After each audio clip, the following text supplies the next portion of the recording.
ability to effectively act in a balanced way against Eirgrid in many of the decisions in relation to the placing of pylons. So, to satisfy me as a member of the committee, satisfy my party, can you outline for us how you intend to deal with that perception?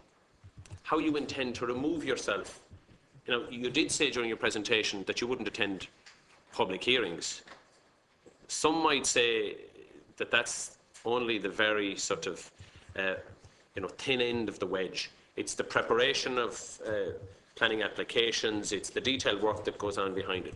So can you outline for us how you intend to remove yourself completely from the planning process as it relates particularly to the rollout of the... Yeah, well, I did say that I won't involve myself in planning applications and making applications, in submissions related to applications, but I will, as a member of the board, I will still have a role in relation to the projects and the approval of the projects at Eirgrid level. I don't, again, I hear what the Deputy is saying. I've tried to deal with it in my statement. I have, like on board Planala is one body that is beyond reproach. I've left on board Planala for 2.5 years. I have no further involvement, as I said. I'll clarify that for you, Mr O'Connor, lest that my remarks could be in any way misinterpreted. I'm not calling into question either your integrity or the integrity of Bord Pleanála. What I'm concerned about is unique knowledge that you have gained as chairman of Bord Pleanála, the ability for that to be used in the context of the preparation of planning applications that will ultimately be submitted by Eirgrid. There is a perception amongst community groups who are working against not just the planning department of Eirgrid, in an effort to get balance and fairness. They're now working against a professional who has gained a unique insight into how decisions are taken. Now, that does, in my view, and I think in most people's view, put Eirgrid in a dominant and a stronger position than you might want them to be. So the question I'm asking you is, how can we overcome this together? How can you assure us that you will absent yourself in all respects from the preparation of all materials associated with the most important issue, which is on the platform at the moment, the rollout of the grid upgrade? Well, as I won't involve myself in planning applications, as I said, but I don't be careful. You're playing with words, Mr. O'Connor. As chairman of the company, I don't think I can step away either from the general policies and so forth of the company. That wouldn't be right either. So I don't. Again, I come back. I don't think there's a conflict. As I said, I don't think you have any particularly unique knowledge. Many people have knowledge of how Bord Pleanála works and so forth.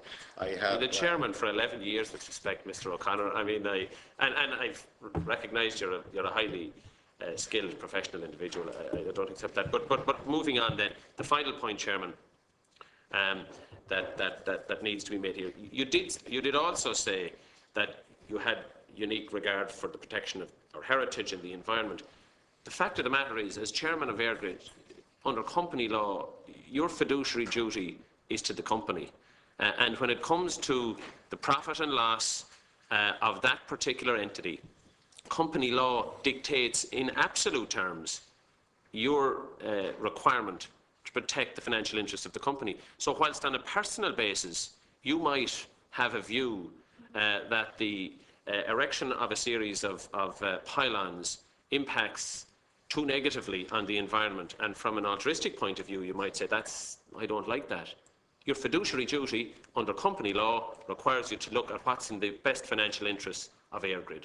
So I find it difficult that you use that as a kind of a ruse to satisfy us. And I go back again to the first question. It seems rather strange to me and many of my colleagues and many community groups that your appointment comes at a particular time where Eirgrid are facing into dealing with Bord Pleanála in a very protracted and a detailed way. And I think you haven't said anything today that will mollify in any way the concerns and fears of community groups right throughout the country who see themselves as, fighting a battle against a large aggressor. Well, in relation to the statute, the legal position and the fiduciary duty, yes, you're right, Deputy, to an extent, but the legislation in governing Eirgrid requires it to balance three things: the safe and secure supply of electricity, a competitive price for electricity, and the environment. The three things are actually mentioned. The environment protection is actually mentioned in the statutory remit of Eirgrid. So it's not quite as simple as you know what you were saying. Again, I can only give an assurance that there will be no way would I have too much respect for the process here. I've spent my whole life or a large part of my career dealing with the environment and trying to defend the environment and so forth, often not very popular in certain quarters. If anybody thinks I'm going into Eirgrid to do something that would damage that, as I said, my lifetime of work, then I would have grave difficulty with that. I'm sorry that people would feel that's in any way an issue for me. All I can do is give an assurance that my behaviour in this will be absolutely above board. There will be no backdoor phone calls. There couldn't be anyway. It's a statutory offence to try to influence Portnoy in any other way. I would hope that deputies and members of the committee would maybe take advantage of the situation to explain that I do not have any conflicts here, and to try and assure people around the country that may have been led to believe there are some conflicts or something like that, to assure those people there will not be any underhand arrangement or anything of that nature. That would be I wouldn't take the job for 1 second if that was part of the agenda. Just in conclusion, to clarify, there's nobody suggesting, I'm certainly the last person to suggest that there would be anything underhanded, but I think in the pursuit of your duties, if you involve yourself, based on the fact that you have unique insight and knowledge as to the operation of Portnoy, if you involve yourself in any way in the planning process by Eirgrid, not just the preparation of a planning application or in the appearance at a public hearing, but if you involve yourself in any way, then I don't know how that perception will be able to be overturned in the minds of people. So I'm appealing to you, and if I don't hear a satisfactory answer, then I don't think my party will be in a position to support your appointment as the chairperson of Eirgrid, unless you can say that you will disassociate yourself in every respect from the planning process within Eirgrid. Well, I don't know how you distinguish between the planning process and the preparation of projects and decisions in relation to projects and so forth. You see, the planning application is, if you like, derives from the consideration of the project and decisions in relation to the project and so forth. That brings into effect costs, environment, and everything else. And Eirgrid has to make the best proposal it can, balancing all these factors, and then send it forward. Once the proposal is decided, I will have no further involvement in the planning application in terms of making it, drafting it, the oral hearing, making some observations, responding to observations, anything like that. I will not be involved, and that's what I was trying to say here in this thing. I will not be involved in that stage. But I couldn't, as chairperson of the company, say I will have nothing to do with with making decisions about the main issues around the proposals and the policies of the company which are impacted on those. Therein lies, just to say this to find, therein lies the problem, Mr. O'Connor. Therein lies, in my view, a mismatch between the skill set which you have, undeniably highly qualified, highly professional, and it's not casting any aspersion on you as an individual. But to me, there's the mismatch between your suitability and the role that exists in Eirgrid right now. And for that reason, we won't be in a position, unfortunately, to support your role. And that's not something that I do lightly. It's not personal on you, because I think you're highly qualified, and I have no question mark over your integrity. But I just think the skills and experience you have are a mismatch for the role that you now have to take on. But I wish you well in whatever the outcome is. Okay, Deputy Coffey. Thank you, Chairman. And Chairman, I'd like to, if you'd allow me to ask some questions with regard to Mr. O'Connor's statement first, and then I'll refer to just some further questions, and hopefully we'll get some answers. Mr. O'Connor, in your statement you mentioned that you believe that Eirgrid is to be at the first rank in importance to the social and economic well-being of the whole island of Ireland. Can you explain to me why that is the case? responsible for running the electricity grid system throughout the whole country, the Northern Ireland and the Republic here, and is running a unified wholesale electricity market, which has impacts on the price of electricity and reliability of electricity, the availability of electricity to everybody in the country. So I think it, as I said, it touches the lives of every single person on the island, and it also is a huge importance in terms of economic competitiveness, which in this day and age is crucial in all aspects of life. If our economy is going to continue to recover and prosper, then we need a competitive electricity supply. It's one of the key competitive issues around any investment programme and so forth. You mentioned also, Mr O'Connor, that you served on 3 commercial state boards, the Housing Finance Agency, the Temple Bar Properties and Dublin Docklands Authority. I'm particularly interested in the Dublin Docklands Authority. What years were we on that authority? Oh, I left that when I became chairperson of Balpinal in 2000. So it would have been for about probably 3 years prior to that. Yeah. Okay, thank you. You also mentioned that I presume you persuaded, you say you persuaded government at the time that it was better to assign the function of the Critical Infrastructure Act to Bord Pleanála. Are you taking the credit for that alone, or no, were you a major influencer of government in that particular? I'm not taking the credit for anything. I'm not taking the credit for it alone. But I did. There were, you may recall, there were debates around. There were a lot of criticism of delays and uncertainties about infrastructure projects getting done. Critical infrastructure was seen to be putting the country at a disadvantage competitively and so forth. There was a lot of debate for a couple of years about how this would be resolved, because you had a situation where nearly all big infrastructure projects, you had a local application, and then it was almost invariably appealed. So it ended up in Bord Pleanála, and then there was a big lapse of time, and a lot of investors were quite unhappy about that. So the decision was we'll have a one-stage procedure, and then there was a question of, there was a view at the time, fairly prominent in some quarters, that there'd be a new body set up to, if you like, give a quick consent to these projects.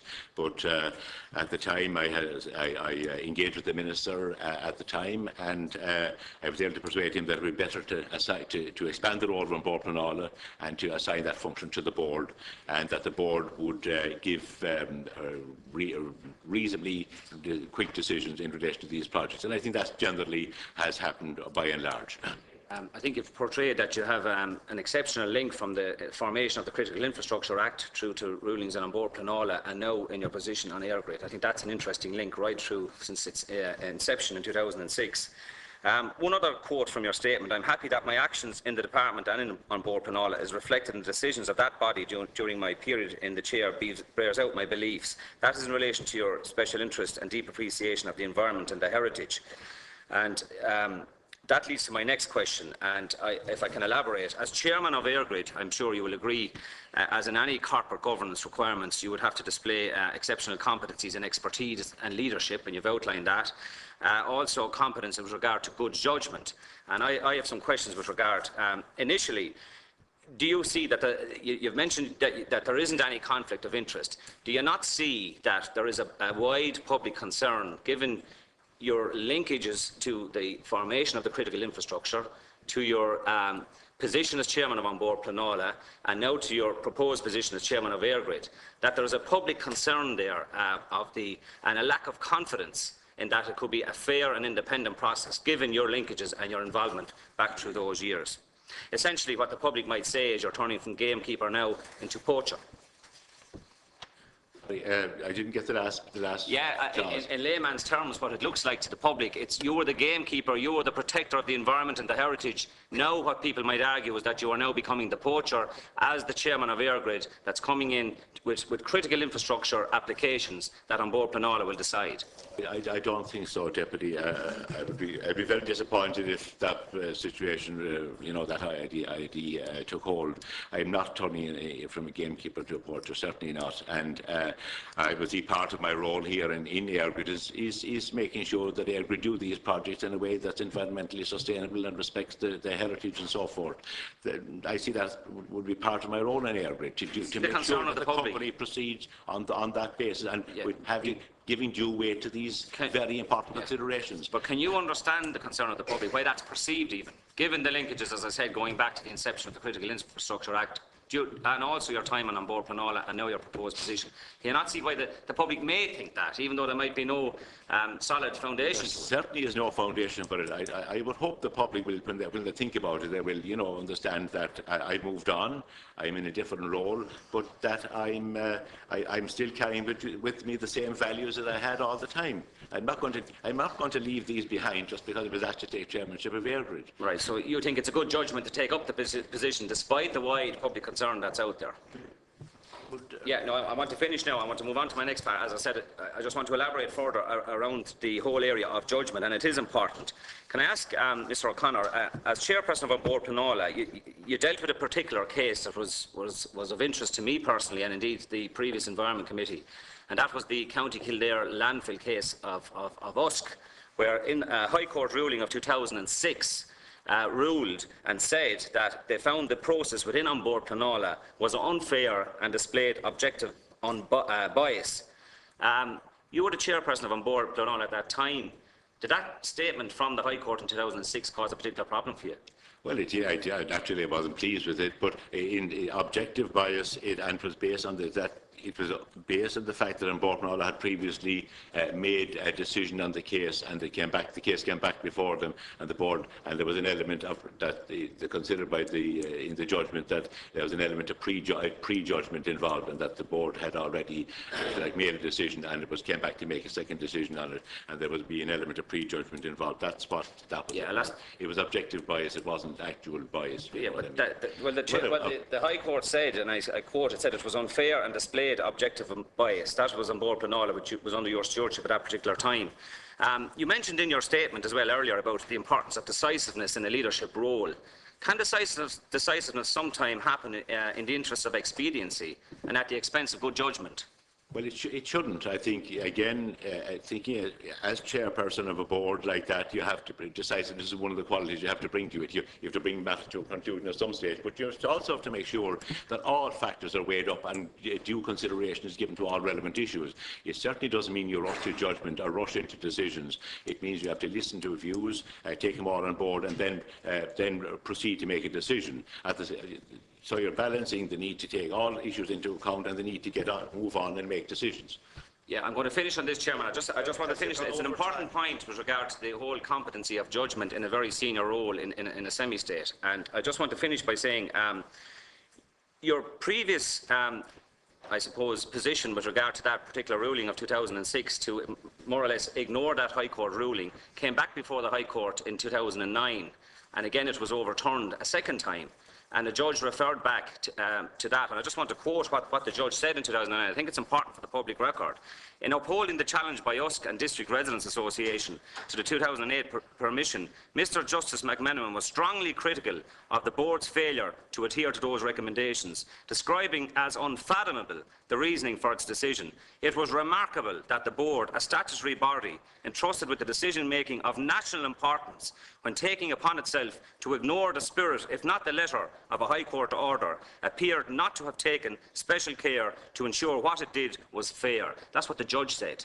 Now, I challenged you about that in a Oireachtas committee, and you stated it was a wrong assumption by the court at that particular time. Now, that's a serious charge for any individual to say about a High Court ruling. And subsequently, Chairman, this is important information that the committee needs to hear. The court service came out after that and took you up on your statement, and they said it was suggested that the trial judge made a wrong assumption as to whether the board had received legal advice prior to making the decision found to be unlawful because it was objectively biased, the court service said. The remarks attributed to the chairman might be interpreted as meaning the judgment had been based on incorrect facts or inferences from the evidence. This is not so. In the case referred to, the judge concluded that a decision of On Board Pleanála to grant planning permission for an engineered landfill would give rise to a reasonable apprehension that there had been not an impartial decision-making process. The board's decision was irrational and in excess of its jurisdiction and should be quashed, he ruled in 2009. So, for you to come in here and make statements that a High Court ruling made a wrong assumption, and now we're back again with you in a very critical leadership role of critical infrastructure, I question your judgment in the past, and I question it now, and I'd be interested to hear your comments on that, Mr. O'Connor. Well, Chairman, I don't really feel I want to get into, this is past history and so forth. I don't feel that we had to. I don't feel I want to get arguing this. This was at a previous committee, and. The question, did you display a good judgment on that occasion? On board Penola with regard to a Critical Infrastructure Act. My concern here is this was a case where concerned citizens in County Kildare took a case and their case was upheld, and you chose to ignore the first ruling of the High Court. It went back again, costing those citizens an enormous amount of money, and I'm sure costing the state as well. So to me, that seems to smack of poor judgment, and this is a very important role that you're going into, and I'm just asking you to clarify that. Would you agree by your actions in ignoring the High Court ruling in Bord Penola that it was poor judgment and that you cost the state and the citizens a lot of money? Well, it was the court. We did, the board at the time, and just, I don't want to go into this in too much detail, Chairman, at this stage. Quite honestly, it's raking over an old situation. But it is wrong to say the judgment of the court was ignored. That wasn't the case. We certainly, the attention was paid to the previous judgment. I said, I accept the judgment of the court. Accept the judgment, but you don't feel your judgment at that particular time was wrong. And how appropriate is your appointment at this stage? Yeah, I think it has got sufficient hearing at the minute. Could I go next to Deputy Gilreevy, please? Thank you, Cairla. And thanks very much, Mr. O'Connor, for coming before us today. Sometimes people like you will get a lot of flack, and sometimes it's because government haven't done what government should be doing. Are you aware of any jurisdictions where they would have a land and landscape management policy, planning and management policy, which would guide infrastructural development? I'm thinking in terms of pylons, wind turbines, bringing ashore offshore gas, hydraulic fracturing, whatever infrastructural developments are going on. Are you aware of any jurisdictions where they use landscape planning and management as an input to that process? I'm not really. I mean, we do have local development plans here where there are various designations and so forth, which have to be taken into account.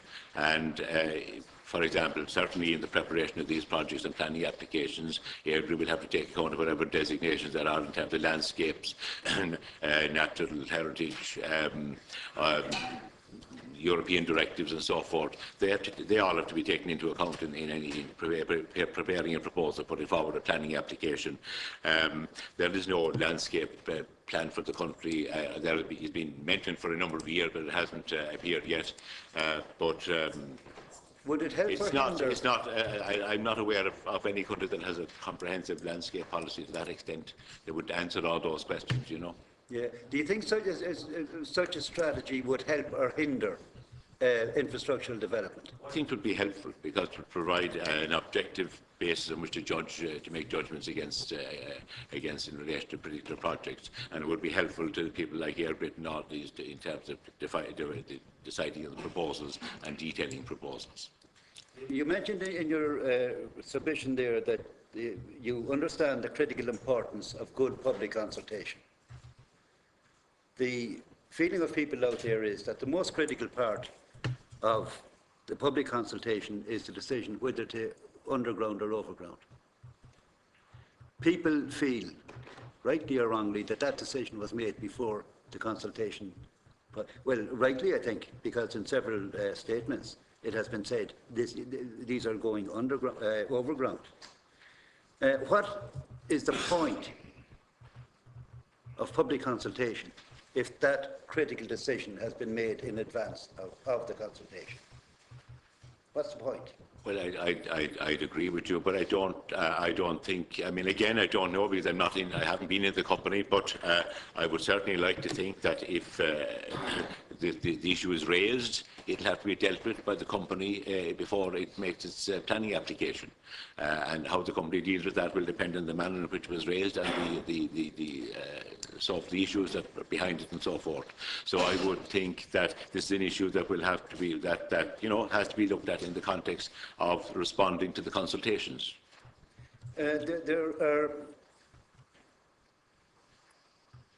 I believe there's a lack of good information out there in relation to even the technical feasibility or the levels of technical difficulty and the comparative costs of undergrounding versus overgrounding. There are also some serious economists questioning the economic aspect of wind energy generation and pointing out that there's going to continue to be a public subsidy going on here into the future, not just here but elsewhere. Have you any views on that? No, I don't really have enough knowledge at this stage about that, but I do know that the country is committed under EU directives to provide 40% of electricity generation by 2020 through renewable solar resources. So that's a mandatory requirement on the country as a whole to achieve that, and to achieve that, that requires a strengthening of the grid system. Is it wise to be exporting our energy to Britain, or green energy to Britain? Well, that's a completely separate issue, actually, Deputy. That's not any of the proposals I'm talking about here are Grid 25 proposals. They are not connected with the export of energy but to for Britain. Ireland Inc., surely they have an impact on hitting our targets. Well, I don't really have that. It's not a view that's relevant to what Eirgrid are doing at the moment, so I don't want to really get into that, if you don't mind. Do you have any membership or continuing membership of any state or semi-state or private companies other than the Pyrite board when you go into? Absolutely no, absolutely nothing else. No. Has your remuneration package been agreed yet?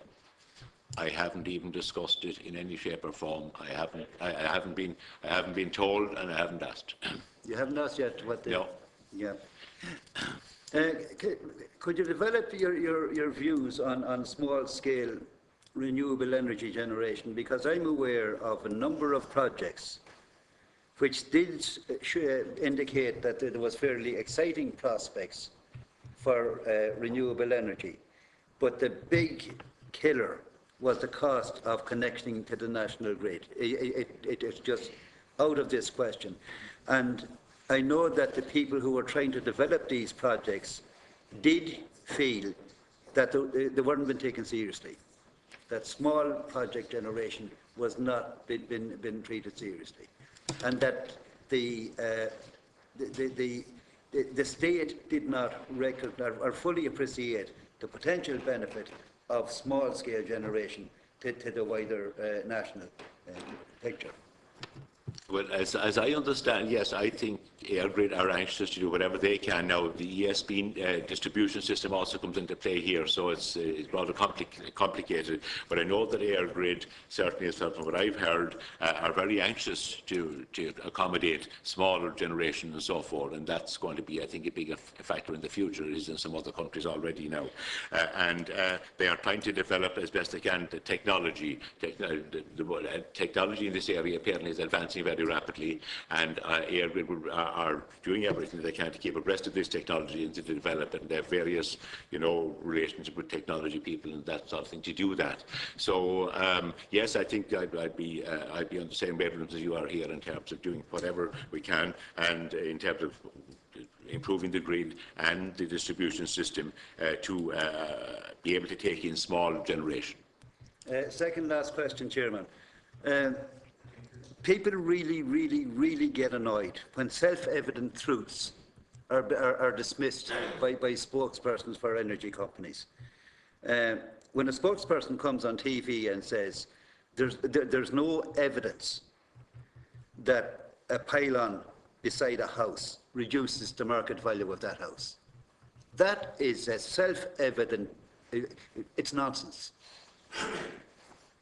And I'd like you to develop the point you made in relation to recognition of some means of dealing with the valuation of property where inevitably there are going to be pylons beside people's houses if the decision is to go overground. Ask your last question as well so that you can answer the two of them together, because you've gone over the time, if you don't mind. I have a series of last ones. I'm not sure which is the most important one. Well, you can pick. Yeah. You can pick the most. You have a 5 seconds to make a good judgment there. Yeah, I still need to get an answer in relation to the conflicting evidence that's out there in relation to the technical and economic aspects of undergrounding versus overgrounding, and how that information is going to be gathered and presented, gathered, validated and presented. Okay, Chairman.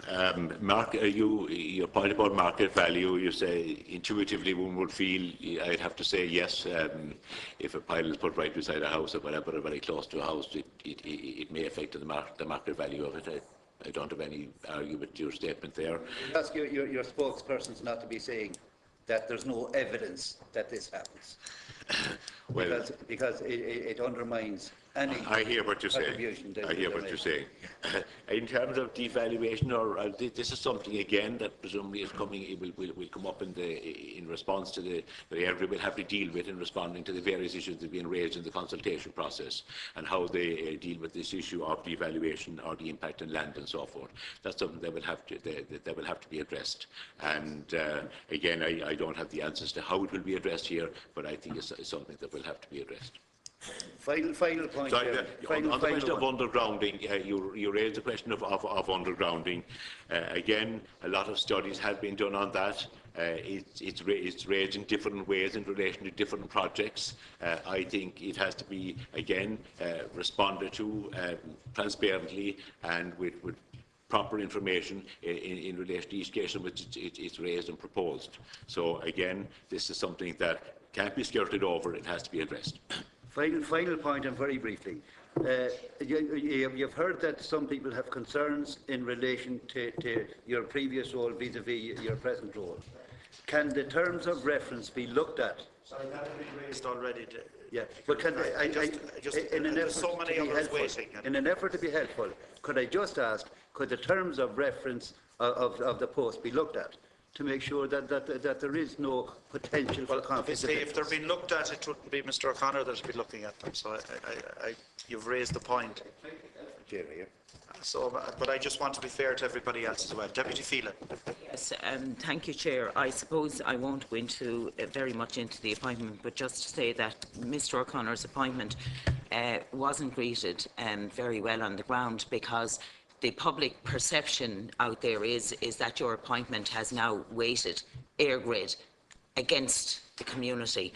And we are finding it as public representatives very, very difficult to actually try to deal with that argument. There is absolutely no confidence in the public consultation process that Eirgrid did at all, because some of the comments that have come back to me from some of the people that I have met and have emailed, when they want to speak about the underground issue, they're being told, sure, look, you wouldn't really understand it. Now, I don't think that that is an answer, and that has come from people who are engineers and who are equally qualified in their field. I want to address and I want to see, is Mr. O'Connor in a position to give us a commitment that Eirgrid will seriously consider looking at an independent study of the cost-benefit analysis of overground versus underground? Because I think the consultation process, the whole problem about the consultation process, whether it was good, bad or indifferent, has completely moved on. I think the question is now overground versus underground. The other question that I want to address as well is, we are hearing that Eirgrid have to upgrade the system because this will mean jobs in major towns along the route. But now I hear that if we were to re-establish the sugar industry in Carlow, that we cannot get a supply from this 400 kV line to actually supply a factory there. So why would the local people buy into the argument of jobs if we can't get a connection. So I certainly don't understand that. But I also want to push Deputy Culreevy's point as well about a leading economist did come out over the weekend really questioning the whole area and how this is making economic sense. So I think we do need to get a position on that. Thank you, Chair. Okay, a few questions there, Deputy Phelan. Certainly, if Eirgrid personnel said to people, well, actually, you wouldn't understand that, I would have great difficulty with that, and I wouldn't think that's an appropriate response to serious observation or consultation.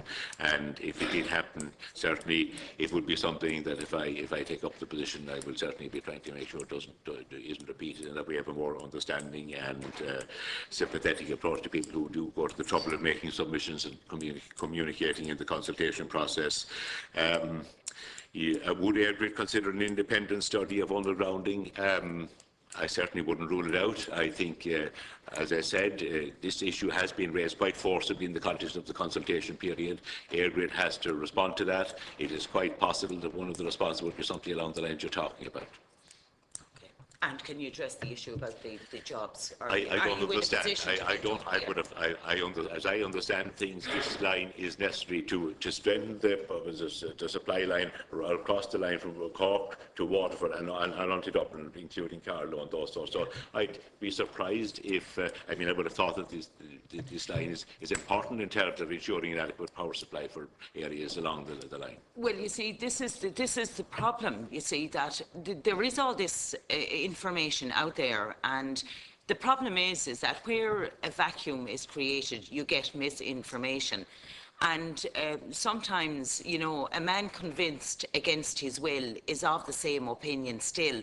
So, you know, we really have a job to build up public confidence in Eirgrid. It's at, I would say, an all-time low. So I don't certainly envy the chairman his position in trying to rebuild it even from that level. Thank you, Chair. I'm sorry. I'm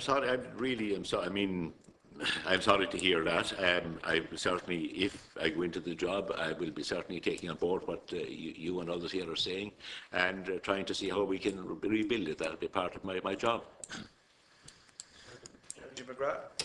Good, Chairman. I too am delighted to be able to be here as part of the process of the committee today, and I welcome our guest and indeed thank him for his efforts to answer the questions. But by his answering some of the questions, he's leaving more questions unanswered than he's answering. And I note that he's a very interesting roadmap charted through his career in government departments, especially the environment.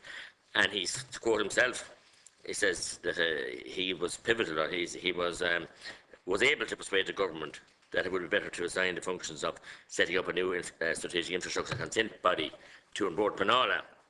And it was tucked in nicely under the Board Penala wing, and he was happy to be there for 11, 12 years. And, you know, I don't question his professional qualifications, but I do question the role there that he had in advising at a very senior level in the department, and himself being, I suppose, honest enough today, and I suppose bold enough to say that he was able to persuade the government.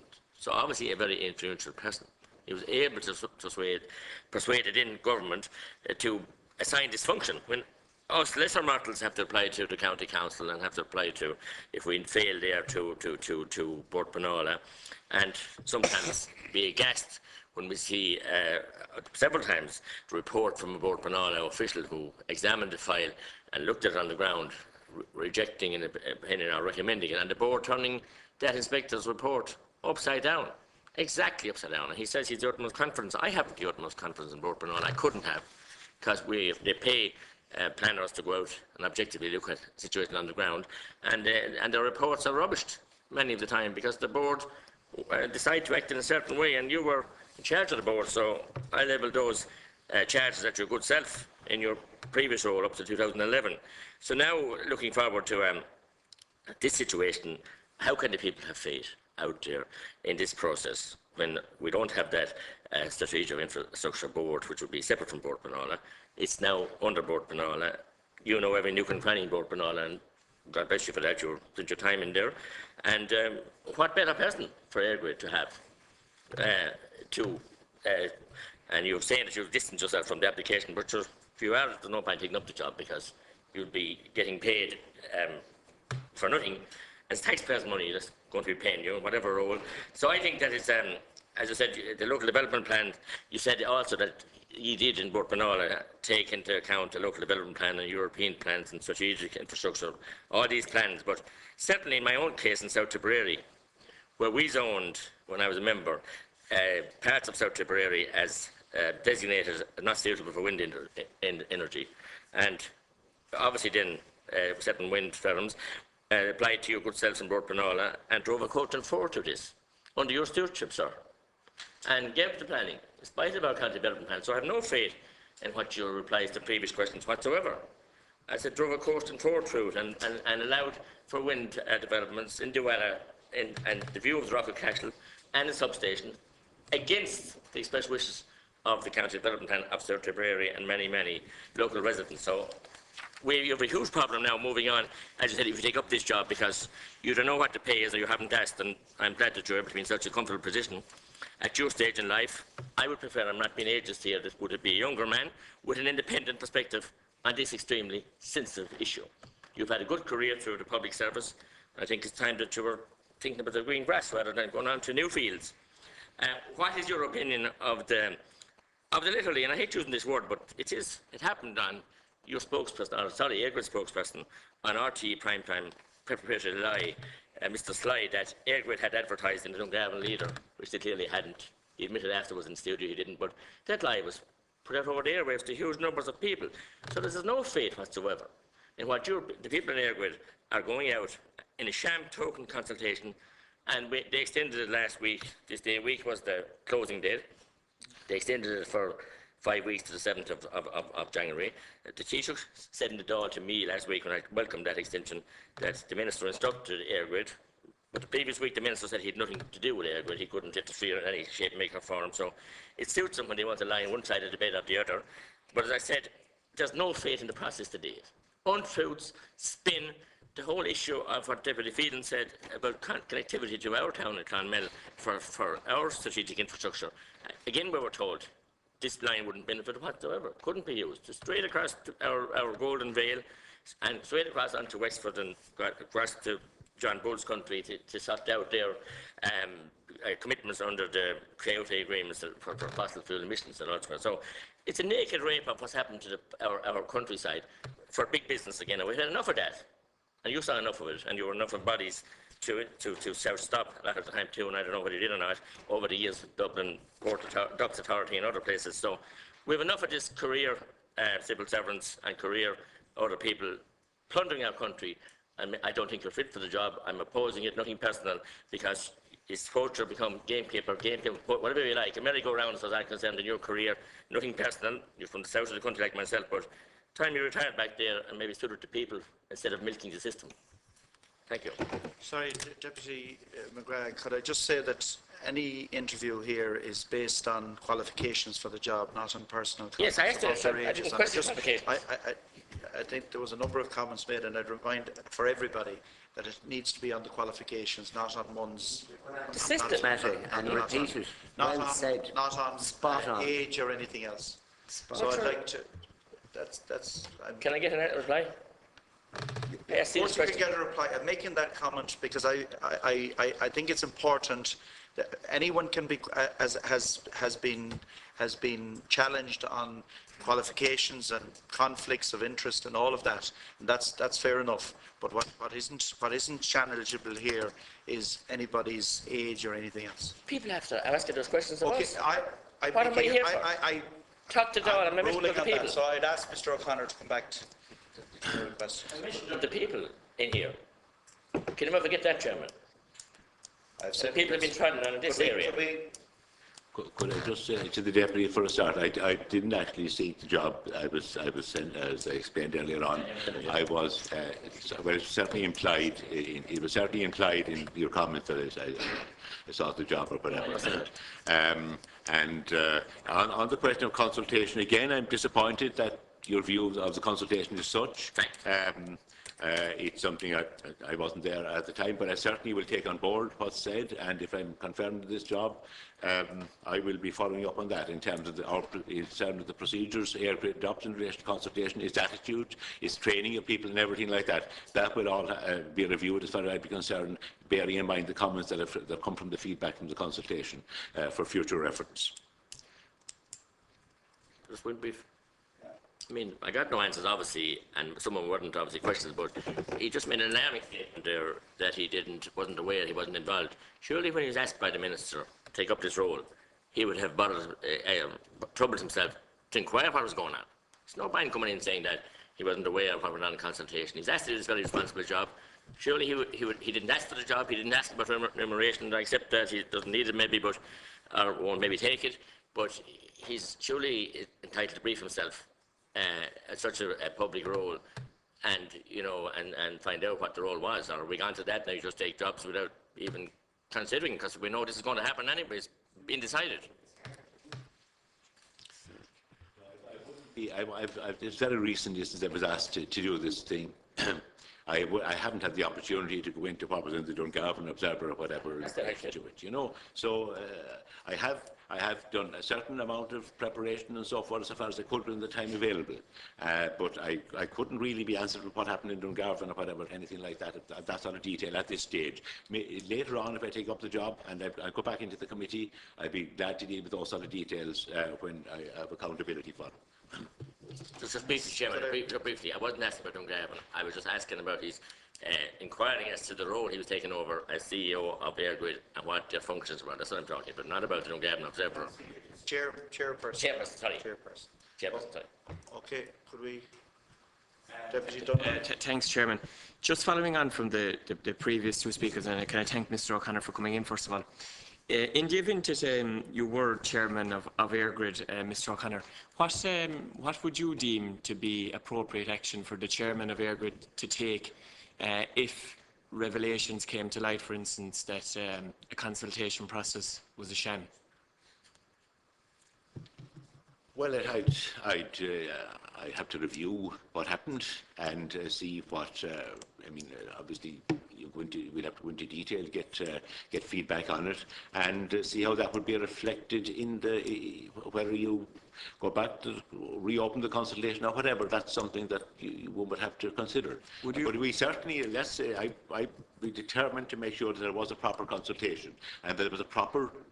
Equally importantly, there was a proper report and feedback on the consultation, and that all the issues are dealt with honestly and transparently raised in the consultation. There are a number of consultation phases along each of these projects, and hopefully, if there's defects in the consultation at one phase, maybe can be repaired at a later stage. So, apart from reopening the consultation, is there any action that you would deem necessary as a chairperson of a state company, knowing that a consultation has not engaged with the stakeholders properly? Is there any action other than reopening the consultation that you would take? Well, I can't think of anything else that could be done, except to make sure that whatever defects were there are repaired as we go along.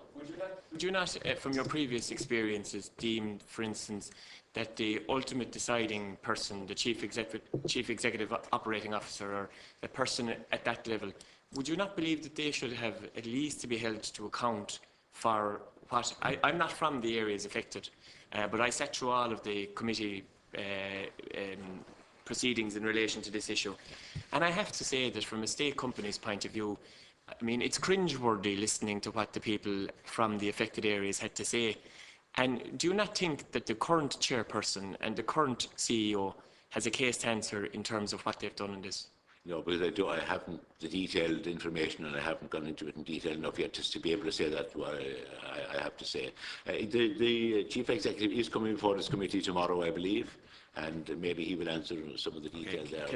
Can I just move on to another issue, Jair, in relation to your previous role as chairperson of An Bord Pleanála? Just from your own recollection, would you recall how many instances of where inspectors would have recommended to the board a particular action being taken in respect of a planning application, and how many times you as chairperson of the board would have asked that that decision be overturned? Well, the chairperson is only one member of the board, so it's the board. The chairperson doesn't overturn the decision; it's the board, the collective decision overturned. It's it usually during my period, I think it was about 12%. In about 12% of cases, was an inspector's report overturned. Sometimes to grant where a refusal was recommended, or vice versa. About 12%. It used to be run at about 12% in my time. And just a matter of interest in relation to that, would you think that, you know, taking a view of an inspector that's out on the ground and I think this probably has a bearing in relation to consultation in the company that you're being assigned for, or potentially assigned for chairpersonship of, if an inspector is out on the ground examining a planning application and they've reviewed the local authority's file and they've looked at all of the inputs from the local community and they made an assessment and they made a recommendation to a board who weren't out on the ground, who didn't put the same degree of time into it that the inspector did, surely, be to God, isn't it a bit of a slap in the face to the inspector in 12% of cases that the board would overrule the decision? Well, I don't think so. The inspector accept that's the law. The decision is made by the board, and it's probably, I don't know whether we should be discussing this sort of detail about in board, but anyway, I'll try to answer the question. That's the law. The law gives the power to make the decision to the board. The inspector is an input into that decision, if you like. So if the legislation was changed to give the power to inspectors to make these decisions, that would be what you may be calling for. There is a board there to make the decision. Just one final question, Mr. O'Connor. Would you like to live beside a pylon yourself? I wouldn't, to be honest with you. I wouldn't like to live close to a pylon, but who would? That's okay. Thanks, Mr. O'Connor. Okay. Could I know, there are now 4 members of the committee that have yet to ask questions, so I'll take them in a group, and if I could ask them to confine to a couple of minutes. There's Deputy McEntee, Deputy Harrington, Senator Whelan and Senator Brennan, in that order. So. Thanks, Chairperson. I can welcome Mr. O'Connor to the committee. I suppose just to reflect on one or two things that you said in your speech. Firstly, Eirgrid has a key priority. First of these is to operate a safe and reliable economic electric system. I suppose the issue of safety, in particular health issues, have arisen in the past number of months, and more so in the past number of weeks. And I'm just wondering, as Chair, if this is something that you would investigate further. It's obviously upset a lot of people, and I think it's an issue that does need to be addressed further. Eirgrid obviously has their own brochures and say they have investigated enough, but I don't think they possibly have. With regards to pyrite, obviously you've done a lot of work on that. And coming from a person who's dealing with it, I would thank you, and I'm glad to hear that it won't interfere with your work. But can I just ask, are there any provisions being made should delays happen with regards to the pyrite legislation, and just to ensure that there is no overlap with that? I also want to ask, just in your own personal opinion, there's been consistently denied by Eirgrid that the upgrading of the system has a connection to do with the wind energy. So I just want to get your opinion on that. And then to go back to public consultation, I know this has been mentioned by a lot of people, but you know, if you look at the North-South Interconnector and Meath and Cavan Monaghan, we've already been there and gone, and we've been back again and gone again. So we've clearly seen that it doesn't work, because after 5 years of public consultation and oral hearings, when we came back to this again, nothing had changed. So I just want to know if there's anything, because they are at a final stage in the North-South Interconnector, where can your input go in that? I mean, how can you help in that? Because we do know that it doesn't work. We don't need a review to see that, so we need to have action now. So. Thank you, Deputy. You mentioned the issue of health, and it certainly has been raised at all stages along these various projects and the various consultation phases. As it's strongly debated issue. It's been, as far as I understand, it's been a very well researched area and everything like that. There are clear international, EU and international guidelines, and again, as I understand it, Eirgrid is adhering to those by some margin, with some margin. But it has, again, to go back to the earlier thing, it has been raised in the issues. It will be raised in the planning application in the case in the North-South interconnector, and will have to be answered to the satisfaction of Bord Pleanála the planning application. So again, it's a matter of how Eirgrid can give the necessary assurance to people that there are no health implications for this. I mean, Eirgrid is a public company. It certainly couldn't possibly be putting itself in a position where it was affecting the health of people if there were any risk of that nature. And it's certainly something that will have to be dealt with, and people's fears put at ease. And can I just ask on that? Obviously, Eirgrid are adhering to, obviously, research has been conducted at an EU level as well, but no actual study has been undertaken here in Ireland. So is that something that could possibly be looked at by Eirgrid in your capacity as chairperson? Is this something that you could raise and bring to them?